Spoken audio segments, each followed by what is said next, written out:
Where do I even begin? The last 12 days of war has caused a huge toll on people's lives.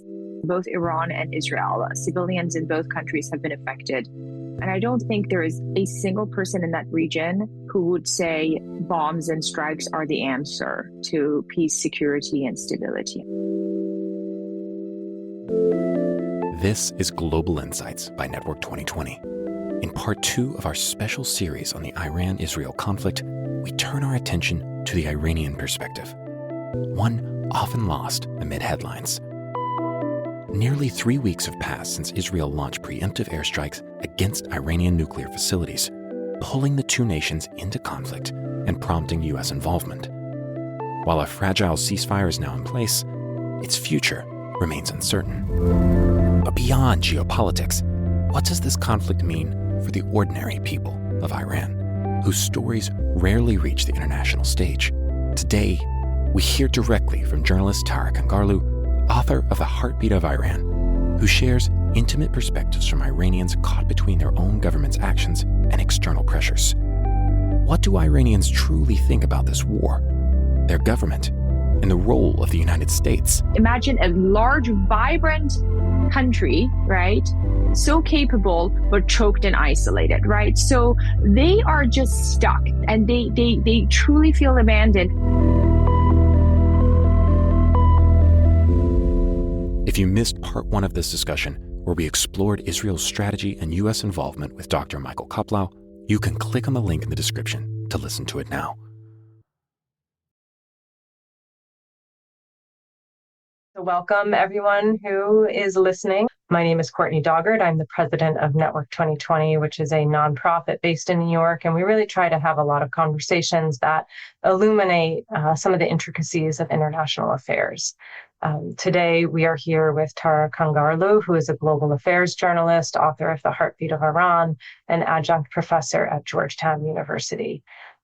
She is here with us today to talk about Iran and what has been happening in the Middle East. And there's obviously been a lot on the play-by-play over what's happened in the last nearly 2 weeks, starting with Israel's preventive attack on Iran that drew the two countries into open conflict, trading missiles back and forth. And then the United States joined with strikes on nuclear sites as well. Fortunately, we are now in a place where there is a ceasefire that is fragile. But I wanted today in this conversation with Tara to step back a bit and look at Iran and talk about the people of Iran, because that often gets overlooked, I think, when we're having conversations about what's happening with the government. And so I have a few questions, Tara, that I'd love to ask for you, and we can take this in any direction that feels right. But where I wanted to start with is we're now in the place of a fragile ceasefire. Hopefully it will hold.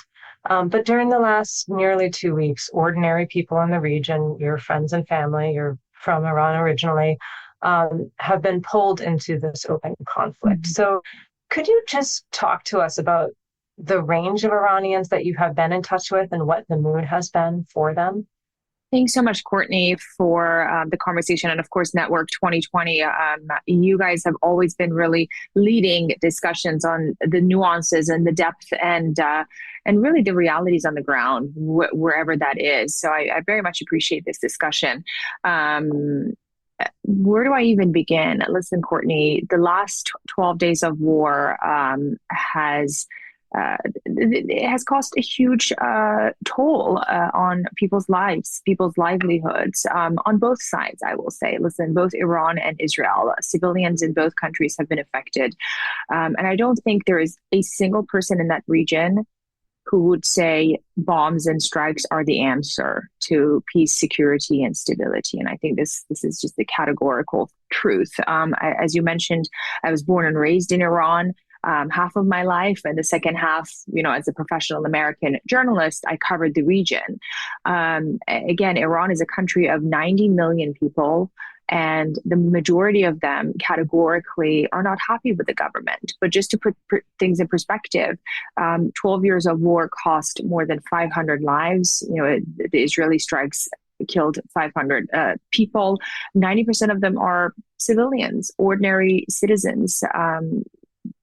Just to give our listeners perspective, one story that really stuck was, well, I mean, all of them, but there was a family of four, and they were living in Saudat Abad, which is a very, residential, quiet neighborhood that also has shops and coffee shops and restaurants and also businesses, right? It's in the west of Tehran. And this apartment was hit, and both parents were killed, and so was the youngest victim of this war. It was a 2-month-old baby, Rayan Qasemian, and she died in the hospital after enduring 80% burn. And so did her parents, and her mom was a leading gynecologist in Tehran. And the only surviving member of the family was a 5-year-old boy, the sort of older brother of Ryan, who died just 2 days ago in the hospital. So that's just to encapsulate that ordinary people, wherever that may be, bear the brunt of these conflicts. Again, my own friends were affected, people that I've been in touch with for years, sources. As you know, my book, The Heartbeat of Iran, encapsulates real lives of ordinary Iranians in Iran. So speaking with people from, again, all walks of life, whether they're, the more affluent members of the society or just ordinary people trying to make ends meet, the more conservative or, the more liberal factions. Nobody in Iran wanted this war. Nobody in Iran wants a war. And nobody is happy, whether it be with their own government or that of the United States and Israel. And I know we're going to get into this, but to set the mood, it is just exhausting for people. It's distressing. But they feel helpless. They want to have hope, but it's very difficult to hold on to hope when you feel abandoned. And just to pick up on that last point about feeling abandoned, could you talk a little bit more about that? Because yes, for Iranians, it didn't just start 12 days ago. They've been, I think, caught in the middle of their government and other governments for quite some time. Could you just elaborate on that a little? Thank you. If you talk to, again, majority of Iranians would say, we're caught between the lunacy of our regime and the aggression of Israel. I mean, they're looking at what Israel is doing in Gaza, what it has been, doing historically, and they are very well aware that, listen, Israel does not have our best interests at heart. They're not there to liberate us or help us. They are there because of their own agenda. And at the same time, they are well aware that the regime has spent trillions of dollars. And Courtney, it is literally trillions of dollars in the span of 30 plus years to build this nuclear program. To do what? To bring what? The average person in Iran is suffering, again, financially like no other time before. Inflation is at its highest. 50% of the population in Iran lives under the poverty line. And mind you that this is an extremely educated society. You have doctors right now, driving taxis just because they can't afford to feed their families. The same with lawyers, engineers. So you have a population, the majority of them, who are extremely educated, who are extremely sophisticated, but economically they're being held back by the policies and behaviors of the regime. And on top of that, the impact of sanctions. They've been choked. Imagine a large, vibrant country, right? So capable, but choked and isolated, right? So they are just stuck, and they truly feel abandoned. And this is a conversation that came up over and over in discussions with, again, all walks of life. Folks that I've spoken with the last 12 days, they're like, listen, we came on the street back in 2009 to show the world that we are angry at our government, that we don't want this system, we want reform. Back then, reform. And we were choked and stifled. We were brutally cracked down. And at the time, President Obama just watched. I remember actually, my dad was still alive, and I was back and forth in Iran, and I remember Obama. I was like Obama, meaning he is with us. People in Iran looked at him to see if he's going to support this organic grassroots led movement rather, and they felt abandoned. Thousands were arrested, so many killed, right? And people still remember this. Then fast forward, you had the 2019 uprisings, and then you had the 2022 Women Life Freedom movement uprisings. Again, hundreds were killed, thousands were arrested, okay? And I bet you there's still people in prison right now in Iran who were arrested from that time. And again, the Iranian people felt abandoned, right? So there is no single Iranian who inside the country, I mean, again, you don't want to categorize everyone, but the majority would not at all trust the policies of the United States. Now that there's a ceasefire, they don't think, oh, because President Trump feels sorry for the Iranian people or want peace and prosperity for their country. No, because for whatever reason, it's beneficial to have a ceasefire right now, and it's beneficial to push whatever agenda that they're pushing. And this is why I underscore that Iranian people are extremely sophisticated and knowledgeable and are aware of history, right? They know all too well that countries don't have friends, they have interests. Also, Courtney, to this point of abandonment, I will say it hurts. It really hurts the average Iranian inside Iran to see that whenever something happens around the world, again, rightfully so, people change their profile pictures, have these hashtags, all eyes on Rafah, stand with Ukraine, stand with Israel, stand with, Afghanistan. I understand that these social media trends and movements fade, but it still matters, right? No one really did that for the Iranian people. And I think they're taking note. They're taking note once again that we're just alone. And so lastly, if I may, I think so much of that goes back to the reality that the world, whether it be our American viewers and audiences or elsewhere, don't know the Iranian people. They have no idea what their lives are all about. They just know the Iranian regime, and I think that's extremely dangerous because we are missing a huge potential for engagement and discourse. And I think this was once again an indication of why it matters. Why does it matter to know the Iranian people and how to engage with them? I want to pick up on that point, and thank you for elaborating on this. But before I do, I wanted to go back to what you said about the abandonment, and in particular, I think in very recent history since the Obama era, we have seen a lot of these uprisings in Iran, like you point out. Mm-hmm. And I'm curious to get your sense, and I know that counterfactuals are never, I think that they're a limited exercise, right? But I'm curious to get what could have made things different, because obviously there is a very, let's say, painful history of regime change between the United States and Iran. And so I wonder if the United States is willing to only go quite so far, maybe not in rhetoric, but in actual actions. What could have been done, do you think, to really support the Iranian people when they were speaking out against the regime at all these times and with such really severe personal consequences? Sure. Well, first of all, listen,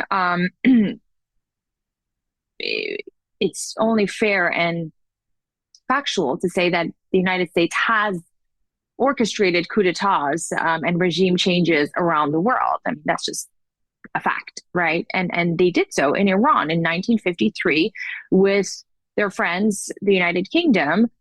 They ousted the then elected, the democratically elected Prime Minister Mossadegh because of what? Oil and interest, right? So if they want, they can. And it really comes down to the will and interest of whoever is in charge and whoever is at the helm of policymaking in the US. Now, if we want to talk about right now what can happen, and again, I'm not a policymaker, but what can happen Okay, especially when there are talks of regime change, when the defense minister of Israel so bluntly says, the supreme leader of Iran cannot exist. You know what I mean? I mean, imagine saying that about someone else that you don't like. Imagine if President Trump tomorrow says the president of Venezuela cannot exist. Do you see what I mean? So these rhetorics are out there. So in light of that, what can be a practical approach if anyone in power is interested to help the Iranian people? I think for the longest time, Iranians have asked for a referendum to elect a secular democracy, and the United Nations has overseen such elections. So again, I'm not a policymaker, Courtney, but I do wonder if you can have opportunities where you can have a referendum and an election that's held by, that's supported by UN bodies and sort of, the sort of global constituency. Now, another thing, though, is that right now, if the United States or anyone is waiting for the Iranian people to come out on the streets, that's not going to happen, Courtney. That is truly not going to happen unless the military sides with the Iranian people, because they've seen over and over, we come on the street, we get killed or arrested, and, worse things would happen to you in prison afterward. For what? We are going to stay inside and hold on to this inch of not stability that we have. We're not going to get killed, right? And that's painful. That's painful because the Iranian people deserve so much more than just to survive. Thank you. I put you in the hot seat there because neither of us are policymakers, but I do think it is an interesting question to think of, particularly for those who are listening, is what can be done in those periods when you do see protests to be more supportive, and supportive in a way that I think goes beyond, kind of social media antics or whatnot. Trends and Courtney, just to that point, if I may say, and I know we're going to talk about this, but I think so much of this support goes beyond just during the protests, right? Or when things are looking ugly and dirty on the street. I think if the last 30 years, the United States had focused on the people of Iran and find ways of engagement with them through commercial, cultural engagement, I think we would be in a much better position where the hardliners would have not been as emboldened in Iran, and the civil society and the then reformist, moderate voices be choked. And I think that's somewhere that there could have been improvement in the last 3 decades. But right now, unfortunately, you have the hardliners emboldened, and they're the ones who are calling the shots. Thank you. I think that's a great point, and that's, I think, a good direction to go in now. So, just kind of picking up on this idea of the Iranian people and something that you said earlier, which is that so many people in the United States know of Iran only through what they see of the government, mm-hmm. and a lot less of what they see of the people. So just so all listeners know, I actually went to Iran with Network 2020 in 2014. So this is pre-JCPOA. There was just a lot of hope at the time. And again, it was a trip that was sanctioned by the Iranian government. We had a minder.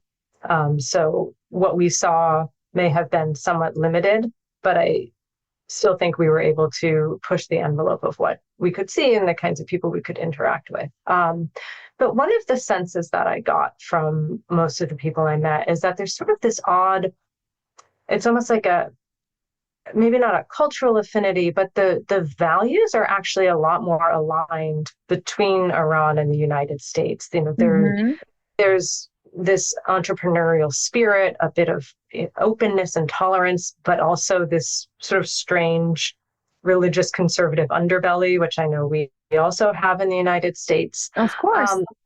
So given your understanding of both Iran and the US, I'm curious to get your response to that assertion, and also just your thoughts on what you think Americans should know about the Iranian people Thank you as for a that question, broad, Courtney. Yes, because of I know we're course. not I on the think model.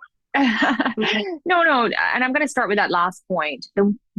The Iranian people and the Iranian society are perhaps some of the most pro-American societies in that entire region and quite frankly in the world. And this goes back to their knowledge of history and the level of education in that country.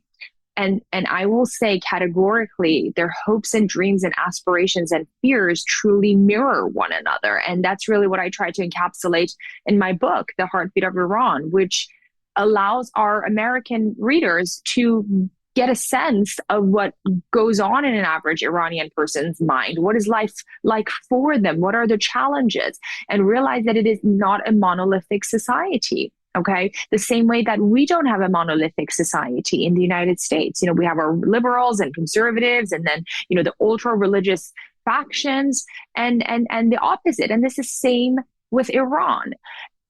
And I think that's missing. And right now, more than ever, I think people look at Iran and think it's a country made up of, 90 million nuclear heads. And they discount the fact that there are 90 million people living in this country from a host of backgrounds, a host of religious beliefs, a host of social connections and ethnicities and so on.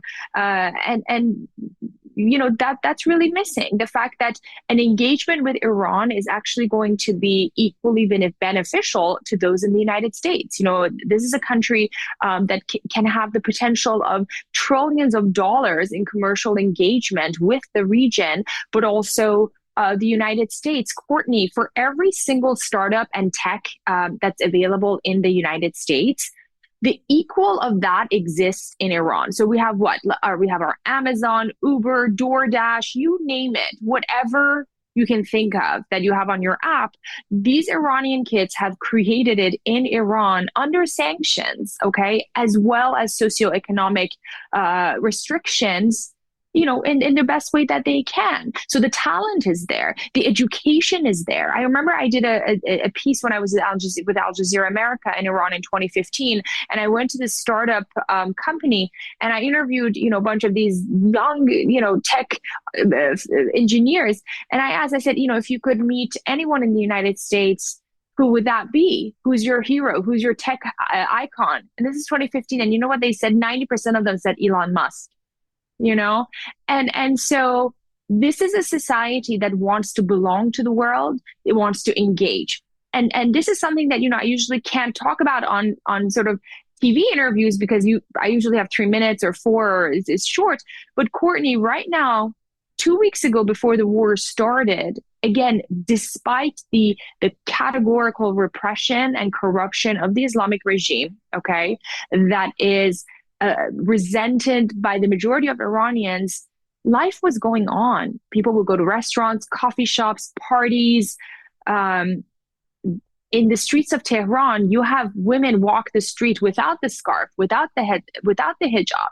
Okay, so people have been pushing their way forward. The society of Iran today is not the same that it was 10 years ago or 20 years ago. So the Iranian youth, because of their own agency and strength and tenacity, have found a way to move forward. You have gallery openings, you have concerts. Right now, where we're talking, June 25th, Wednesday, right now, as we speak in Tehran, okay, there's a huge concert happening in Azadi Square. Tehran's orchestra is playing. So life goes on, and we in the West fail to see that life. And if we fail to see that life, we fail to foster engagement. And I think that the President of the United States has the biggest opportunity, and that is to bet on Iran's most valuable asset, and that is its people. Because its own government has failed to do that.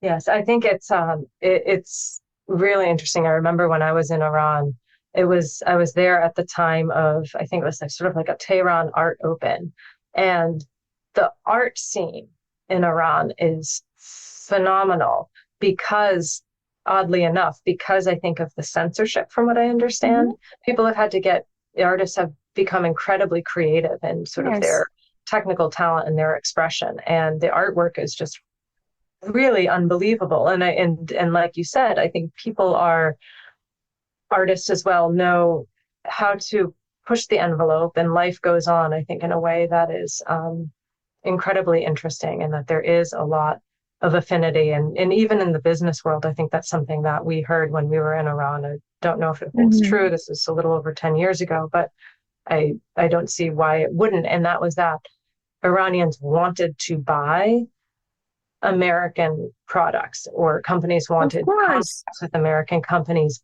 because there's sort of that trust built in, and there's the surface, right? It's not like you're buying a product, but you're buying whatever else is behind it, and the support. And that was something that they were really interested in. And, you know, they are defaulting to China because that's what's there. Of course, that's the only thing that's available to them. Yes.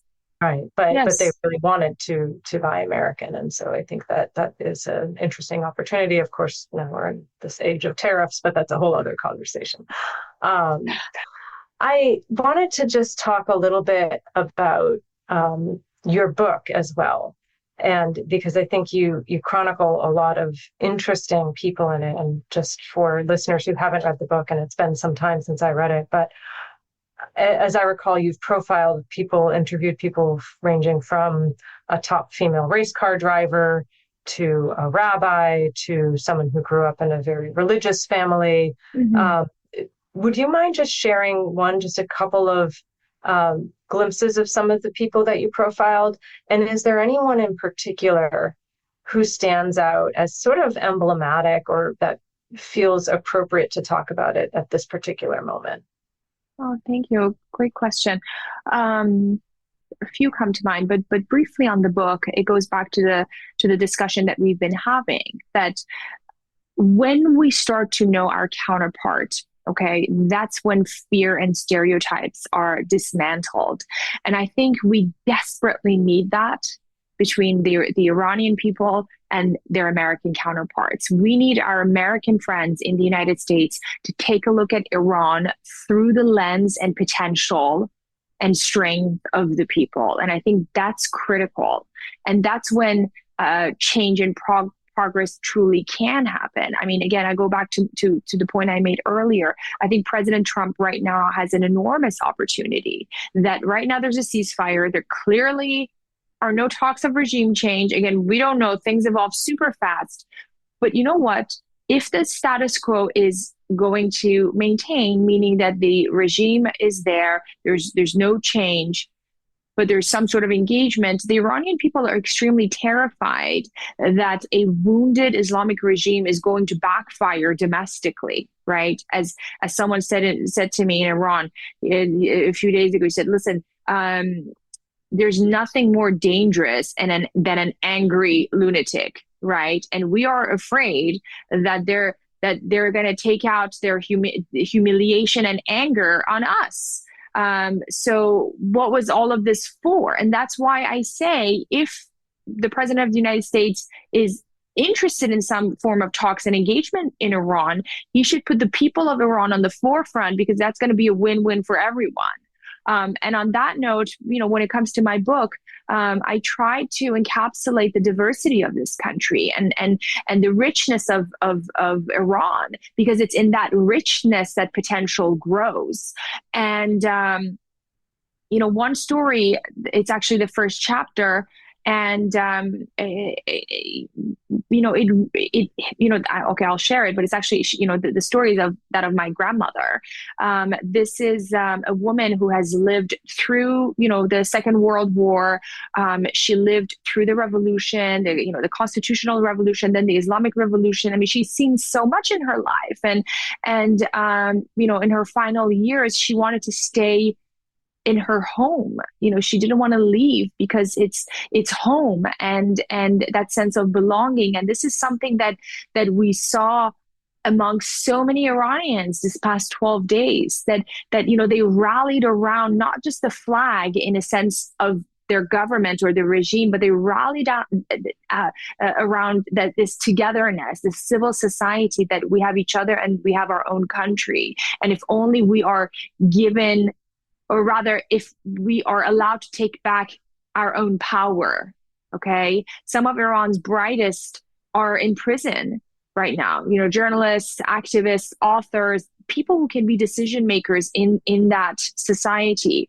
And on top of that, this somber feeling that Iranians have lived with for years, this tragedy of life. Do I go? Do I stay? What do I leave behind? My father and mother would stay here, but I have to go because of my child. And I don't think there's a single Iranian, whether those in my book or those living there, who hasn't felt this, this constant anxiety of what to take with you or what not to take, and whether or not you should leave. That's a reality for people's lives in Iran. I think that's an excellent point, and one that I think most Americans who have been here since birth have not had to grapple with. But I think a lot of, as a country of immigrants, really built on the backs of immigrants, there's always, in almost every family in the United States, there's someone who's had to wrestle with that decision, maybe generations back or maybe more recently. But I think it's a very important point to mention. And if I may say something, Courtney, about the book and the stories and the discussion we've been having on the people, is that thoughts and ideas are not in binary. Okay, Iranian people can very well detest their government, but also not agree with the policies and behaviors of, the United States or Israel, and those taking charge in acting in whatever way they're acting. And on top of that, people of Iran can be repressed by the policies of the Islamic regime, but that doesn't mean that the world should define them as victims. Okay. And that's a huge issue, I think, not just, by the way, pertaining to Iran, but elsewhere around the world, is that people who live under repressive regimes actually are more tenacious, creative, as you mentioned, within the art world, but in every single aspect of the Iranian society. And I think every chapter of my book really brings this out.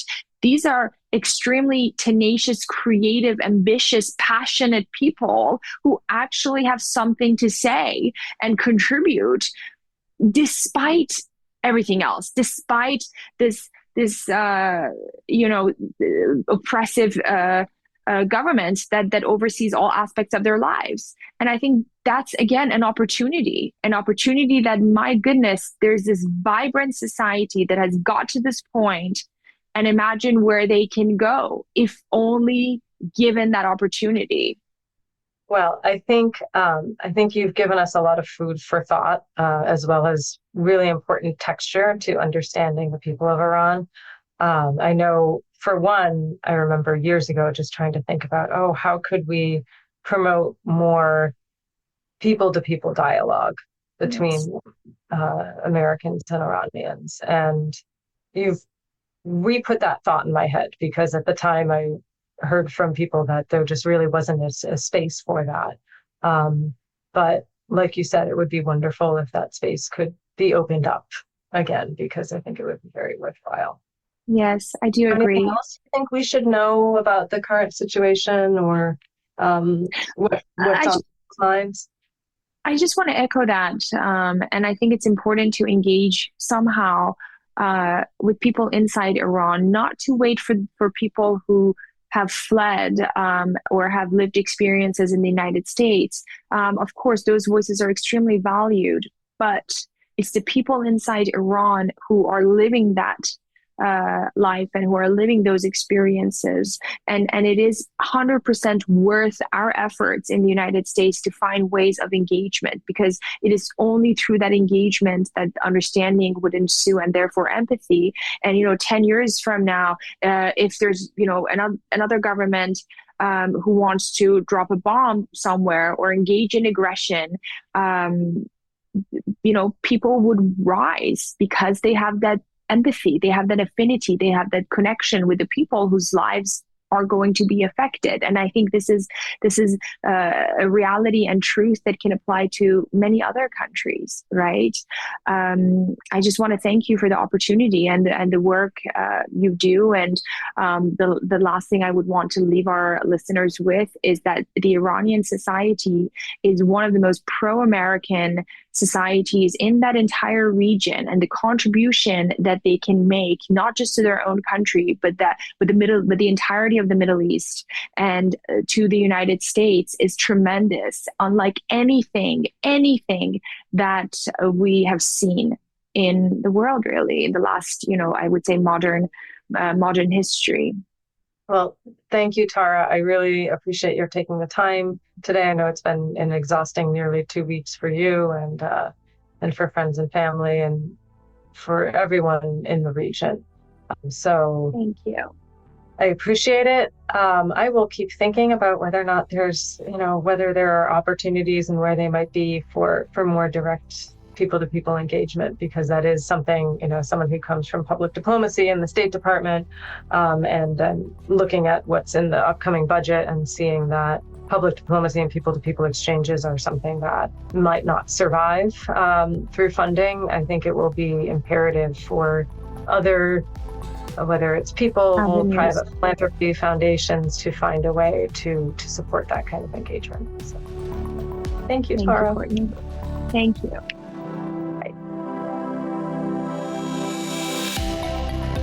Thank you for joining us on this episode of Global Insights. You can subscribe to Global Insights on Apple Podcasts, Spotify, or wherever you get your audio. For more analysis, events, and ways to connect with our community, click on the link in the description. See you next time.